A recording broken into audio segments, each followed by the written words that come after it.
Hi everyone. So in this lecture we are going to cover an important topic. The name of the topic or the chapter is dividend decision.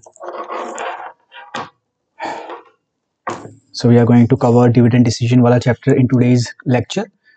So dividend decision is a very important chapter from your UGC NET Commerce perspective.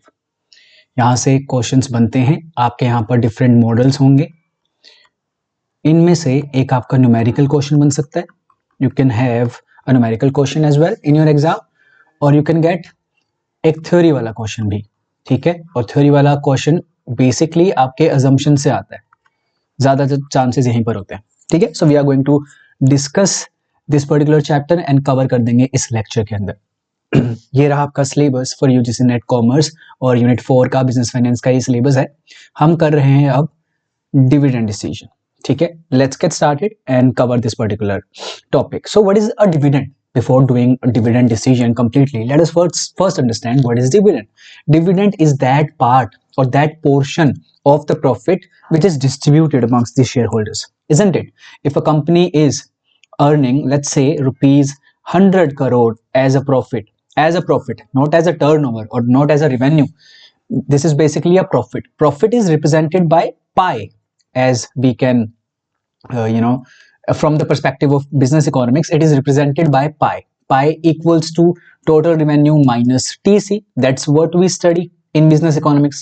So profit is what? Profit is total revenue minus total cost. ठीक है, so 100 crores a firm is earning. ठीक है, a firm is earning 100 crore. That's your profit, and from this particular profit you are distributing 300 crore as a dividend. ठीक है, among the shareholders. So if you are giving or distributing 30 crore rupees among the shareholders, that means you are giving what? Dividend. This is dividend. And 70 crore will be your what? 70 crore will be your, tell me what? Retained earnings. Retained earnings. That portion of profit which is retained within the business, right, which we can invest in our business to ultimately increase the wealth of shareholders, है ना? Wealth of shareholders, that is basically the ultimate objective of financial management, isn't it? तो हम इसीलिए ये करते हैं. ठीक है, किस लिए क्या करते हैं ये भी हम आगे पढ़ेंगे. So what is dividend? That is now has been cleared. ये क्लियर हो चुका है, रिटेन्ड अर्निंग क्लियर हो चुका है. ठीक है, so now what is dividend decision? Dividend decision, देखो डिसीजन कौन ले रहा है? Decision is taken by a manager, और ये मैनेजर कौन सा है? फाइनेंशियल मैनेजर है या फाइनेंस मैनेजर है. तो जो टॉप लेवल मैनेजमेंट है वो डिविडेंड डिसीजंस लेंगे. अब डिविडेंड डिसीजंस लेने का मतलब क्या है कि या तो प्रॉफिट्स को एज अ डिविडेंड डिक्लेयर करेंगे, एज अ डिविडेंड डिस्ट्रीब्यूट करेंगे, या तो प्रॉफिट्स को रिटेन करके रखेंगे. ठीक है, तो कुछ सिचुएशंस में ऐसा होता है. For example, if a company has good investment opportunities in future, उन्होंने एक्सपेक्ट किया है, उनके पास गुड इन्वेस्टमेंट अपॉर्चुनिटीज है. ठीक है, गुड इन्वेस्टमेंट अपॉर्चुनिटीज क्या होता है? ऐसी अपॉर्चुनिटीज, ऐसी इन्वेस्टमेंट ऐसा बोल सकते हैं, या ऐसा प्रोजेक्ट जहां पर हम पैसा इन्वेस्ट करेंगे तो इन फ्यूचर हमें कैश इनफ्लोज बहुत ज्यादा आने वाला है. ठीक है, यानी कि हमारी एनपीवी पॉजिटिव होगी. एनपीवी वगैरह क्या है, ये हम कैपिटल बजटिंग में पढ़ते हैं और तब पढ़ेंगे. ठीक है, सो अभी इन्वेस्टमेंट अपॉर्चुनिटी हमारे पास बहुत अच्छी वाली है. सो हम क्या करेंगे, यानी कि as a manager what we will do, we will retain all the profits so as to invest in that particular project और in that particular opportunity, isn't it? और ये किस लिए कर रहे हैं हम? क्योंकि इनडायरेक्टली वेल्थ बढ़ती है शेयर होल्डर्स की. ठीक है, कैसे ना कैसे करके वेल्थ बढ़ेगी. कैसे ना कैसे करके का क्या मीनिंग है? आगे जाके जब हम टाइम पीरियड आगे जाएगा तो उस टाइम पीरियड के बाद क्या होगा, हमारे मार्केट प्राइस शेयर का बढ़ जाएगा. ठीक है, क्योंकि अल्टीमेटली कंपनी की टर्नओवर इंक्रीज होगी, क्योंकि हमारी जो इन्वेस्टमेंट अपॉर्चुनिटी थी अच्छे वाली थी, इसके अंदर हमने इन्वेस्ट किया है, तो अल्टीमेटली हमारा कैश इनफ्लोज बढ़ेगा. ठीक है, कैश इनफ्लोज की अगर हम प्रेजेंट वैल्यू निकालें और अगर वो अच्छी आएगी तो दैट मीन्स कि आपका मार्केट प्राइस बढ़ने वाला है इन फ्यूचर. तो ये वाला सीन है. तो अल्टीमेटली शेयर होल्डर्स को बेनिफिट मिलेगा, और वो कैसे मिलेगा? रिटेन करके. तो एक सिचुएशन ये होती है. सेकंड सिचुएशन ऐसी है, for example, you do not have any investment opportunity, you do not have any investment opportunity or good investment opportunity. So it is better to distribute dividend so as to maintain your share price in the economy, in the market. Clear है? This is it. ये decision लेना होता है financial manager को और finance manager को, so as to increase the wealth of shareholders. Easy. आगे बढ़ते हैं. So there are two schools of thoughts हैं डिविडेंड डिसीजन से regarding. First one is your relevancy, that dividend policy is relevant, dividend decisions are relevant. Relevant का क्या मतलब है? It will impact the value of the firm, it will impact the value of the firm, value of the firm, या आप ऐसे बोल सकते हैं it will impact the market price of the share, market price of our company's share. तो market price को impact करेगा. ये होता है रेलेवेंसी वाला thought. Second thought was irrelevancy वाला, यानी कि it will not impact, dividend decision will not impact any market price और any value of the firm. ठीक है, for that matter. So we have two basic models of each of them. First one is Walters model, second one is your Gordon's model. Most important है, यहाँ से numerical भी बन सकता है, यहाँ से assumption वाला question भी बन सकता है, तो इसे हम करेंगे. तो Walters model and Gordon's model क्या बता रहे हैं? They are saying that dividend decisions are relevant. Dividend decisions are relevant. Dividend decisions are relevant. Hence, I mean, it will impact the value of the firm, or it will impact the price, the market price of our share, market price of our share, है ना?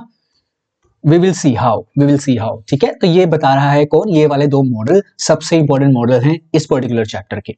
ठीक है, next is your residual theory of dividend and next, उससे भी next है MM approach. इन दोनों को भी डिस्कस करेंगे. पहले हम रेजिडुअल थ्योरी, चलो इसको आगे ही डिस्कस करेंगे, अभी नहीं कर रहे, we will discuss it later on.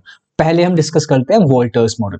ठीक है, first thing first, let's discuss Walter model. तो आपको पता है वोल्टर मॉडल क्या है? एक रेलेवेंसी का मॉडल है. किस चीज का मॉडल है? रेलेवेंसी का मॉडल है. इजी. चलो ये आपने क्लियर रखना है, that it will impact, according to Walters model, the dividend decision will impact the value of the firm or the market price of the share of the firm. ठीक है, easy है. So it states that there exists a relationship between payment of dividend and value of the firm. यही चीज relevancy बताती है ना? यही वही चीज लिखी हुई है जो हमने अभी डिस्कस किया है. इन्वेस्टर जो हैं वो प्रेफर करते हैं to have current dividend and find future capital gain uncertain and risky. This is very important. यहाँ पर क्या बोला गया है कि जो इन्वेस्टर्स हैं हमारे, वो प्रेफर करेंगे करंट डिविडेंड को, यानी कि they want dividend, they want that company should pay them dividend regularly on a regular basis instead of future capital gain. दो तरीके से ये लोग कमाते हैं जो हमारे, for example equity share holders हैं, ये दो तरीकों से कमा रहे हैं. कैसे? First one is your in the form of dividend. Second आपका जो है वो है कैपिटल गेन. कैपिटल गेन को आप बोल सकते हैं कैपिटल एप्रिसिएशन या फिर शेयर प्राइस में एप्रिसिएशन हो जाना. ठीक है, अगर कंपनी का शेयर आपने इस साल खरीदा है, फॉर एग्जांपल 2016 में खरीदा है फॉर एग्जांपल, और आज के टाइम पर उस कंपनी के शेयर का प्राइस जो है वो काफी ज्यादा हो गया है, लाखों में हो गया. यहाँ पे आपने हजारों में खरीदा था, यहाँ पर आपका लाखों में हो गया है. सो इसका मतलब है there is a capital gain, है ना? अगर आप अब जाके बेच दोगे इसको तो there would be a capital gain to you, isn't it? तो ये वो चीज के बारे में बात कर रहे हैं. और फर्स्ट चीज है कि डिविडेंड.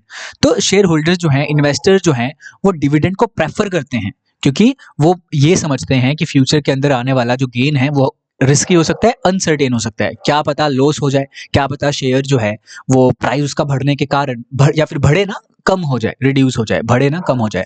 तो capital gain is very uncertain and risky. That is why they are demanding dividend right now, है ना? तो it is better to give them right now dividend. तो देखते हैं कि ये लोग क्या करते हैं अकॉर्डिंग टू वोल्टर्स मॉडल. ठीक है, कौन कौन सी कंपनी क्या करती है अभी पढ़ते हैं. पहले इसके लिए इंपॉर्टेंट है अजम्पशंस करना.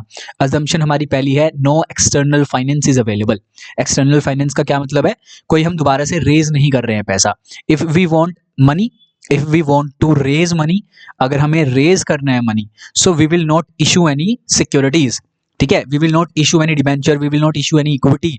जो हमारे पास है वही है, उससे काम चलाएंगे. प्लस में रिटेन्ड अर्निंग्स का वी विल यूज.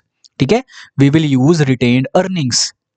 ये आपने ध्यान रखना है। So we will not raise any money from outside, we will use retained earning जो हमारे पास है, ये आपने ध्यान रखना है। क्योंकि देखो प्रॉफिट आ रहा है हमारे पास, सो इन्वेस्टमेंट करने के लिए we are not raising any fund from outside, we will use that particular retained earnings. ठीक है, तो ये लॉजिक आपको यहाँ पर क्लियर हो जाना चाहिए कि भाई रिटेन्ड अर्निंग्स को ही यूज करके हम इन्वेस्टमेंट करेंगे। That is the thing, that is the thing भाई, कि यहीं से ही इक्विटी शेयर होल्डर की वेल्थ बढ़ेगी, है ना, क्योंकि हम रिटेन्ड अर्निंग्स को यूज कर रहे हैं instead of giving them dividend. Easy है, ये आपने ध्यान रखना है, बेसिक सा था कि no external finance is available, assumption आती है एग्जाम के अंदर, तो आप ध्यान देना है। सेकंड है आपका नो टैक्सेस, कोई टैक्सेस इन्वॉल्व नहीं है, ठीक है जी। Required rate of return and cost of capital is constant, यानी कि जो आर है हमारा और कॉस्ट ऑफ कैपिटल है, आप इसको के ई भी लिख सकते हो, के नॉट भी लिख सकते हो, है ना, डिपेंड्स अपॉन यू। तो कॉस्ट ऑफ कैपिटल बोल सकते हैं, कॉस्ट ऑफ कैपिटलाइजेशन बोल सकते हैं, आपके एग्जाम में ऐसा आ सकता है, ठीक है। तो ये जो आर है और जो ये के ही है, ये गिवन है अपने को और कांस्टेंट है, ठीक है, कांस्टेंट है ऐसा बोला गया, ठीक है। Required rate of return and cost of capital is constant, ठीक है, मतलब इक्वल नहीं है, बस कांस्टेंट है, इतना ध्यान रखेंगे। पहला होमवर्क है आज का कि अजम्पशन करो, इसके अलावा वाली अजम्पशन आप वोल्टर मॉडल की करोगे, अजम्पशंस करनी है आपको, ये आपका आज का पहला होमवर्क है, ठीक है।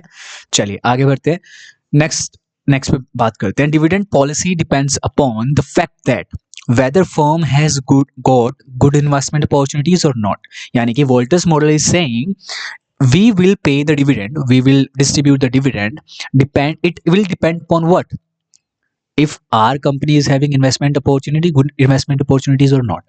If our company is having good opportunity, then we will retain the profits, ठीक है। so there would be no dividend, which means there will be zero payout ratio, ठीक है।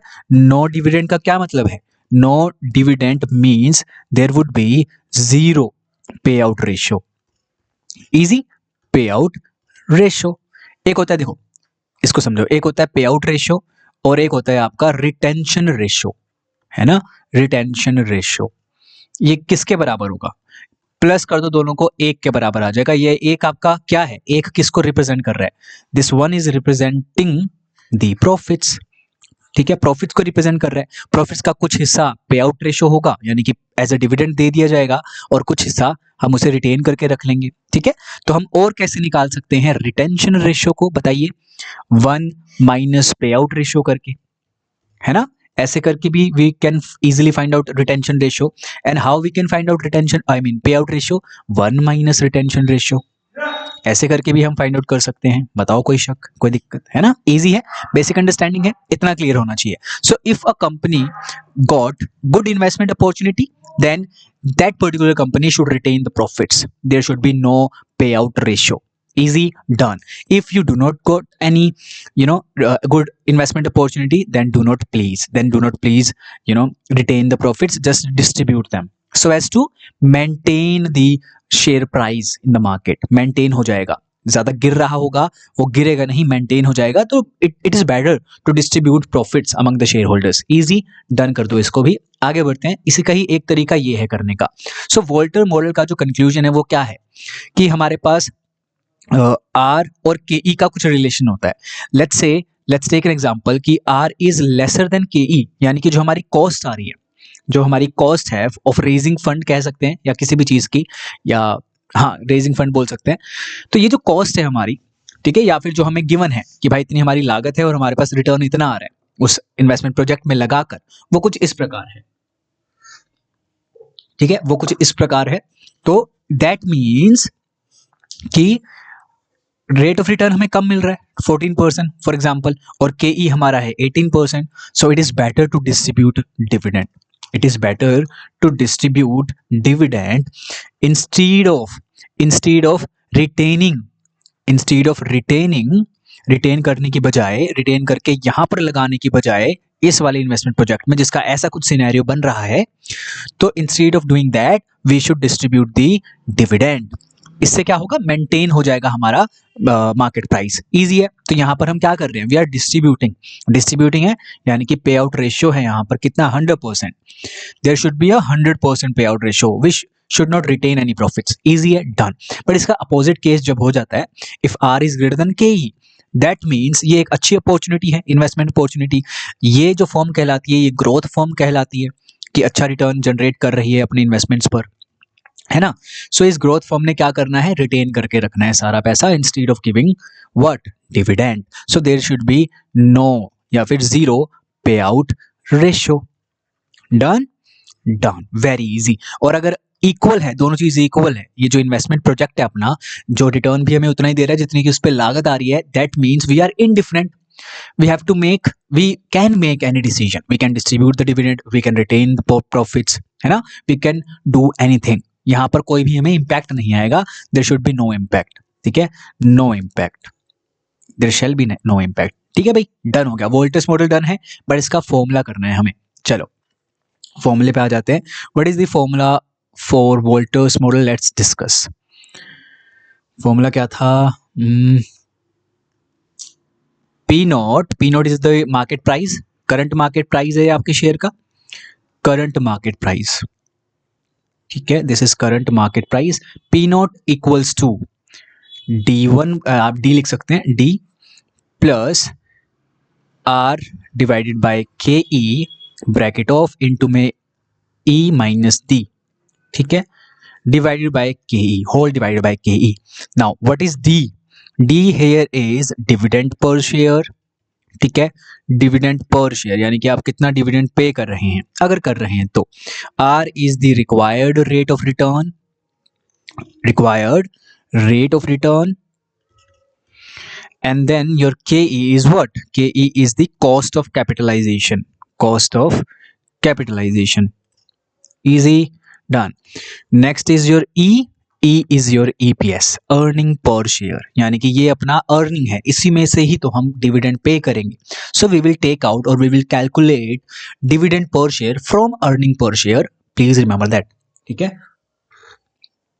आगे क्वेश्चन भी कराऊंगा तब इजीली क्लियर हो जाएगा। तो ये आपका है प्रॉपर सा छोटा सा एक फॉर्मूला, प्यारा सा तो फॉर्मूला है, ये आपने लर्न करना है।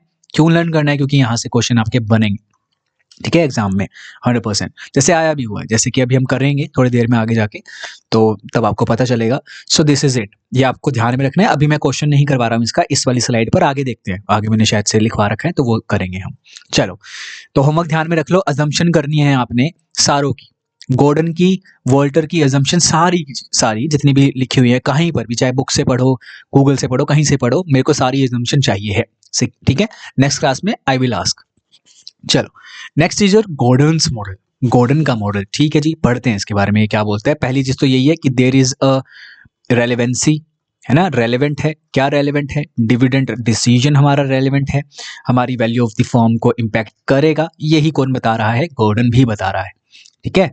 So it stage that dividend policy is relevant and can affect the value of the firm, simple. इसकी अजम्पशन क्या है, देखो वोल्टर की अजम्पशन तो यहाँ पर आएगी ही आएगी, है ना, जो वोल्टर की अजम्पशन थी कि भाई देयर इज नो टैक्स और there is no external finance is available, है ना, और कांस्टेंट KE है और कांस्टेंट R है ना, ये अपने पास गिवन था। उसकी एडिशन में यहाँ पर दो अजम्पशन और आ जाती है। फर्स्ट वन इज कि यहाँ पर ग्रोथ रेट आपको गिवन होगा, है ना, ग्रोथ रेट किसके बराबर है, G equals to B into R। ये B क्या है आपका, B is your retention ratio, ठीक है, रिटेंशन रेशियो गिवन होगा, टेंशन नहीं लेना, या निकाल लेंगे अपन। R is your required rate of return, rate of return, तो यहां पर ग्रोथ रेट हमें गिवन होगा। सेकंड चीज ये है कि cost of equity would be greater than growth, तो ये आप ना याद कर सकते हो ये चीज, अगर आपकी फॉर्मूले में कुछ गड़बड़ी हो रही है, आप इस चीज से वो गड़बड़ी को पता लगा सकते हो, ठीक है। जो फॉर्मूला भी मैं करवाऊंगा तो आपको पता चल जाएगा कि G जो है वो KE से हमेशा छोटा ही रहने वाला है, यानी कि B into R would be smaller than KE। Easy है, ये दोनों डन होता है। अब इसका करते हैं फॉर्मूला, बेसिक साइज का भी फॉर्मूला है। P not is the current market price. What is P not, P not is the current market price, current market price. Next हमारे पास फॉर्मूला है EPS 1 minus B divided by KE minus G। ये छोटू सा formula है, बहुत प्यारा सा formula है, easy सा फॉर्मूला है, ठीक है। सेम वही है कि भाई E हमारे पास है EPS earning per share, B हमारे पास रिटेंशन रेशियो है। तो अब मुझे ये बताओ 1 माइनस B क्या हो गया, 1 minus B would be, you also know that pay out ratio है भाई, पे आउट रेशियो, है ना, pay out ratio. What is your K E? K E is your cost of capitalization, है ना, कॉस्ट ऑफ कैपिटल लिख लो। और जी इज योर ग्रोथ, जो कैसे निकलता है, जी निकलता है बी इंटू आर करके, वेरी इजी, ठीक है। अब इसका फॉर्मूला करते हैं, this is your P Y Q, the earning per share for Avanti corporation is 4। अभी देखो अभी आपने ना कर लिया है सारा कुछ, तो एक बार मेरे को पॉज करो और फिर आंसर करने की कोशिश करना, फिर आंसर मैच करना, ठीक है, do it right now. I hope so कि किया होगा आपने, अब मैं करवा रहा हूं। द अर्निंग पर शेयर अपने को गिवन है, ईपीएस अपने को गिवन है 4 रुपए, ठीक है जी 4 रुपए है। The rate of return is in investments is, R जो गिवन है वो अपने को 16% गिवन है, 16%। And the return required by its shareholders, यानी कि शेयर होल्डर का रिटर्न क्या हो जाएगा, अपने लिए, कंपनी के लिए कॉस्ट हो जाएगी, तो इट विल बी के ई, है ना, के ई है 12%। All right, very nice. If the pay out ratio is 40%, पे आउट रेशियो कितना है, पे out ratio is 40%, they are saying कि what will be the price पर शेयर। तो हमें पी नॉट को फाइंड आउट करना है। सबसे पहला चीज आपकी रहती है कि मॉडल का आप फॉर्मूला लिखें। So P naught equals to, formula क्या था, डीपीएस यानी कि डिविडेंड पर शेयर, प्लस में R divide by K E, bracket off करके मल्टीप्लाई कर दो ई माइनस डी से, very nice, divide by K E, simple formula, ठीक है, ये आपका फॉर्मूला था, बस वैल्यूज को पुट करना है आपने। हमारे पास क्या कुछ है, हमारे पास सारी चीजें हैं, देखो पहली चीज है डिविडेंड, ये अपने पास नहीं है, कैसे निकालोगे, पे आउट रेशियो 40%, किसका 40%, 40% इसका, तो हमारे पास डी निकल आएगा 4 का 40%, है ना, 4 का 40%, निकाल लो जरा कितना आता है, ये आई थिंक आएगा 1.6 समथिंग, है ना, 4 4 16, यस 1.6, ठीक है, तो 1.6 यहां पर लिखेंगे, प्लस में आर इज गिवन एज 0.16, के ई इज गिवन 0.12, इजी है, ई कितना है अपने पास 4 है, minus 1.6, easy, divided by 0.12। Now इसको कर दो एक बारी के लिए प्लस माइनस करके, कितना आएगा हमारे पास 2.4, ये 2.4 आ गया यहाँ पर। इसको जब आप करोगे, ये पॉइंटों से पॉइंटों को काट दो तो 4/3 आ जाएगा, ठीक है, 4/3। तो ये क्या आएगा हमारे पास 1.6 इक्वल्स, सॉरी, प्लस में प्लस 4/3 इंटू में 2.4, 2.4 को ऐसे लिख सकते हैं, है ना, ऐसे लिख लिया जी। सो ऐसे भी लिख सकते हो या आप देख लेना कट कुट करके हो जाएगा, डिवाइडेड बाय 0.12, तो इसको 1 पे कट कर दो, इसको कट कर दो 8 पे, ठीक है, 8 पे हो जाएगा। और फिर आप क्या कर सकते हैं, ये एलसीएम को हटाने की जरूरत नहीं, मतलब नीचे वाले को हटाने की जरूरत नहीं है, आपने इसका क्या कर दिया 1.6 प्लस 4.8, ऊपर ये आ गया, नीचे आ गया 0.12, ऊपर वाले को प्लस कर दो, कितना आएगा 6.4 समथिंग आई थिंक, देखना अगर मैं कहीं गलत कर रहा हूं तो यहाँ पर आएगा 4, 5 और 6.4 अपॉन में 0.12, तो पॉइंटों को हटा के यहाँ पर ऊपर 100 आ जाएगा, नीचे इंटू 10 आ जाएगा, 0 से 0 कट जाएगा, क्या बचा हमारे पास 64 और 12, 6 से हो जाएगा, नहीं 2 से ही कट कर दो, ये 6 पे गया, ये हमारे पास 32, फिर ये गया दोबारा से 3, ये गया 1 और ये गया 6 पे, ठीक है, 160 और 3 आ रहा है, 160/3। एक सेकंड चेक कर लेना कहीं मैंने कैलकुलेशन मिस्टेक कर दी है क्या, ठीक है, चेक करो, मैं आंसर देखता हूँ कि एग्जैक्टली आंसर कितना था इसका, चेक करना, शायद से आंसर मेरा गलत आ रहा है, मतलब ये कैलकुलेशन मेरी गलत हुई है, एक बार चेक कर लो। हाँ 5.4, 6.4, कहीं पर तो मैंने गड़बड़ी करी है, चलो चेक कर लेना, बस आपका इतना मैंने करवा दिया है, ये वाला एक बार चेक कर लो आप प्लीज, ठीक है, क्योंकि मेरे को जल्दी से कवर करवाना है आपका ये वाला चैप्टर, तो एक बार आप कवर कर लो, ठीक है, इसको एक बार चेक कर लो कितना आ रहा है, बस मतलब फॉर्मूले में अगर आपने सारी चीजें सही पुट करी है वो देख लो, उसके बाद वैल्यू तो आप निकाल ही पाओगे आराम से, है ना, वो तो एग्जैक्टली सेम ही आएगी, ऐसा कुछ नहीं है कि अलग आने वाली है। तो ये अपना पी वाई क्यू था, आप देख सकते हैं बहुत इजीली हो जाएगा, ठीक है, डन। अब हम आगे बढ़ते हैं थर्ड थ्योरी पे, जो कि है रेजिडुअल थ्योरी। रेजिडुअल का क्या मतलब है, बचा कुचा, क्या मतलब है बचा कुचा, यानी कि फर्म सबसे पहले क्या करेगा, जितना उसे रिटेन करना है ये वो देखेगा. Firm does not decide as to how much dividend be paid, rather than it decides as to how much profit should be retained. यानी कि फर्म पहले देखेगी कितना प्रॉफिट रिटेन करना है, उसके बाद जितना भी बचा कुचा है वो एज ए डिविडेंड में पे कर सकते हैं या उसको भी रिटेन करके रख सकते हैं. ये थ्योरी ये बताता है. ठीक है, बस इतना ही था, इसके अंदर ज्यादा कुछ नहीं करना है. आगे बढ़ते हैं. Next theory is MM approach, Modigliani Miller approach of dividend. यहाँ पर भी इन्होंने एक आर्बिट्राज प्रोसेस का यूज किया था, बट ये आर्बिट्राज प्रोसेस जो है, जो अपने कैपिटल स्ट्रक्चर में हमने आर्बिट्राज प्रोसेस पढ़ा था, it is slight different from that particular capital structure वाला आर्बिट्राज से. ठीक है, वो डिस्कस करेंगे अभी. सो एमएम अप्रोच ये बताता है कि डिविडेंड डिसीजन जो है ना वो इररेलेवेंट है for the value of the firm. Value of the firm is determined by the earning of the firm and its investment policy. यानी कि MM अप्रोच बताता है जो वैल्यू ऑफ द फर्म है ना ये किस पे डिपेंड करती है, आपके फर्म की अर्निंग पे प्लस में आपके जो इन्वेस्टमेंट्स हैं, इन्वेस्टमेंट्स पॉलिसी है, इस पे डिपेंड करता है rather than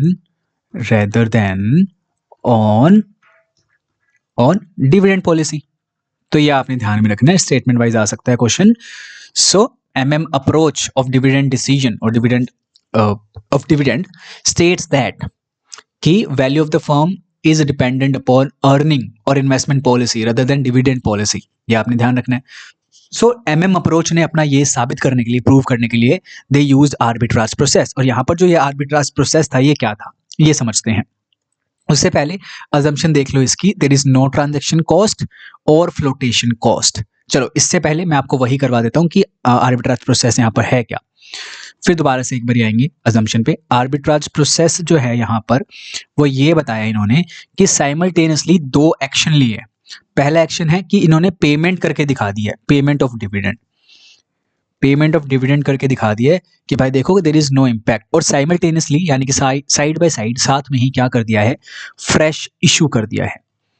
फ्रेश इशू यानी कि मनी रेज कर रहे हैं, ये लोग मनी रेज कर रहे हैं यानी कि इक्विटी शेयर होल्डर्स का नंबर बढ़ा रहे हैं, है ना, ये भी बोल सकते हो. सो पेमेंट ऑफ डिविडेंड से जो पहला इंपैक्ट आएगा वो क्या आएगा, पेमेंट ऑफ डिविडेंड कर रहे हैं, शेयर होल्डर्स खुश हो रहे हैं, तो अल्टीमेटली ऐसा बोल सकते हैं हम कि मार्केट प्राइस इंक्रीज हो रहा है.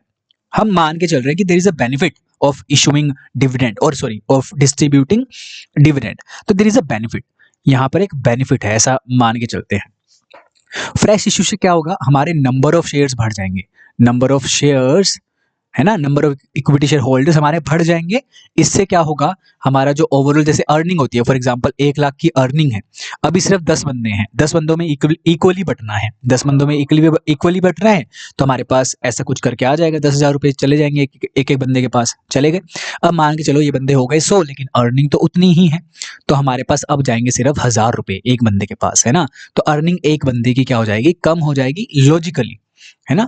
तो लॉजिकली हम बोल रहे हैं यहाँ पर कि प्राइस हमारा रिड्यूस हो जाएगा, मार्केट प्राइस रिड्यूस हो जाएगा, ऐसा बोल सकते हैं. ठीक है, यानी कि ये जो बेनिफिट हुआ ना, इसके इम्पैक्ट ने इसको ऑफसेट कर दिया. ठीक है, इसके इम्पैक्ट ने इसको ऑफसेट कर दिया. So there will be no impact, और बोलेंगे नलीफाइंग इफेक्ट होगा. ठीक है, कट कर देगा ये चीज, इसको कट कर देगी, यहाँ वाले चीजों को कट कर देगी. ये आर्बिट्राज प्रोसेस इन्होंने बताया था. हमें डीप डाउन जाने की जरूरत नहीं है क्योंकि बीकॉम वगैरह में हमें आता है ये full fledge question, but UGC net में नहीं आता. ठीक है, चलो. सो इसका फॉर्मूला लिख लो, ये भी फॉर्मूला यूज करता है. P naught equals to 1/1 plus KE multiplied by D1 plus था D1 प्लस P1, ये होगा. ठीक है, तो हमारे पास आएगा D1 plus P1 divided by 1 plus KE. ये हमारे पास रहता है फॉर्मूला किसका, MM मॉडल का. ठीक है, एक बार ये कंफर्म कर लेना कि D1 इंटू P1 है या D1 प्लस P1 है, एक बार ये कंफर्म कर लेना, चेक कर लेना, मिल जाएगा आप लोगों को. तो ये फॉर्मूला रहता है हमारे पास और यहाँ से हम इजीली क्वेश्चन को फाइंड आउट कर सकते हैं, आंसर को फाइंड आउट कर सकते हैं. अब D1 क्या है, D1 is your expected dividend या dividend at the end of first year, expected dividend या dividend at the end of first year. P1 आपका क्या है, P1 है price at the end of first year, at the end of first year. तो आपके question में आ सकता है find out the price at the end of first year, यानी कि हमें P0 फाइंड आउट नहीं करना होगा, हमें फाइंड आउट करना होगा P1। तो ये आपने ध्यान में रखना है, स्टेटमेंट को बहुत अच्छे से पढ़ना है। You should read the question carefully. ठीक है, डन होता है ये भी हमारा MM अप्रोच। और इसका थोड़ा सा अजम्पशन कर लेते हैं। सो अजम्पशन पहली क्या थी, there is no transaction cost as we are issuing ना, तो उस दौरान कोई फ्लोटेशन कॉस्ट यहाँ पर इन्वॉल्वमेंट नहीं है उस चीज़ की, कोई टैक्स नहीं है। परफेक्ट कैपिटल मार्केट है, यानी लोगों को सारी इन्फॉर्मेशन है, सारे शेयर होल्डर को इन्फॉर्मेशन है कंपनी के बारे में। फ्यूचर इनकम जो आने वाली है वो सर्टेन आने वाली है, तो लोगों का डिसीजन इतना चेंज नहीं होने वाला है। ठीक है, लोग पैसा दे देंगे, जो अगर फ्यूचर मतलब वो रेस कर रहे हैं ना पैसा, तो वहाँ पर दे देंगे। तो ऐसा बोला गया है, future income is certain. Share can be in fraction, यानी कि छोटे छोटे टुकड़ों में बटा हुआ है शेयर, तो वो बोला गया है। Very easy. ठीक है, done. MM approach is done. अब 2-3 चीज हमारी रहती है जो कॉमन सेंस वाली चीजें, थोड़ा सा हमारा कंसेप्चुअल वाली चीजें, समझने वाली चीजें हैं। Try to understand. कुछ समझ में नहीं आएगा कमेंट डाउन बिलो। देखो, relevance of dividend policy under market imperfections. Market imperfections की सिचुएशंस के अंदर what is the relevance of dividend policy.